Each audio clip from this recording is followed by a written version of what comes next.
Okay, so we're going to talk a little bit about singles strategy, and we're going to talk about a concept that I have just encountered, but I think is helpful. It's called directionals, and consists of inside and outside ground strokes. So let me explain what those mean. An outside ground stroke is one that crosses, and one in which the ball crosses the plane of the body. So if we look at Arthur here, he's going to hit an outside ground stroke.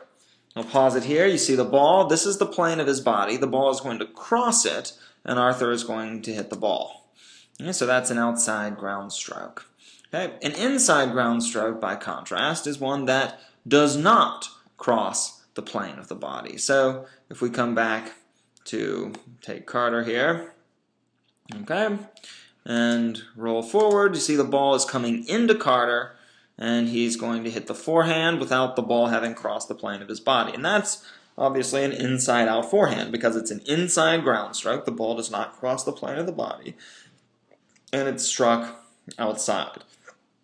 So that's a inside ground stroke. Okay, so what is the point of this? An outside ground stroke is much harder to control and change the direction. You need a good reason to change direction on an outside ground stroke. That is, the ball is hit not very hard, the ball is hit short and high. Those kinds of things will help you change the direction. An inside ground stroke, on the other hand, is a great time to change the direction of the ball because you have more leverage. Right? The ball is coming into you, you have more leverage, so you can take it to either corner more easily and attack. So you want to look for an inside ground stroke in order to attack. So let's look at a couple points here between Arthur and Carter. I only have footage of them right now, not of Nick. So here comes Arthur. He's going to serve.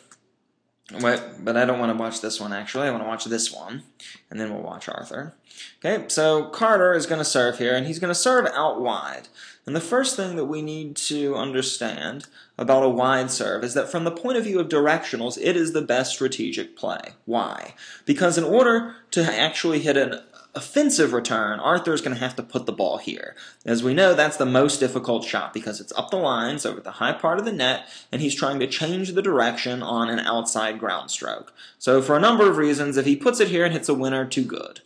But he's likely, though, if he tries that, to miss it wide if he's a little bit late, or to miss to the center. And if it comes here, this is exactly what Carter wants because it's an inside forehand, which he can take in either direction. In order to neutralize, Arthur wants to get it either quite deep, or he wants to make Carter hit an outside ground stroke, that is, by getting it to his backhand.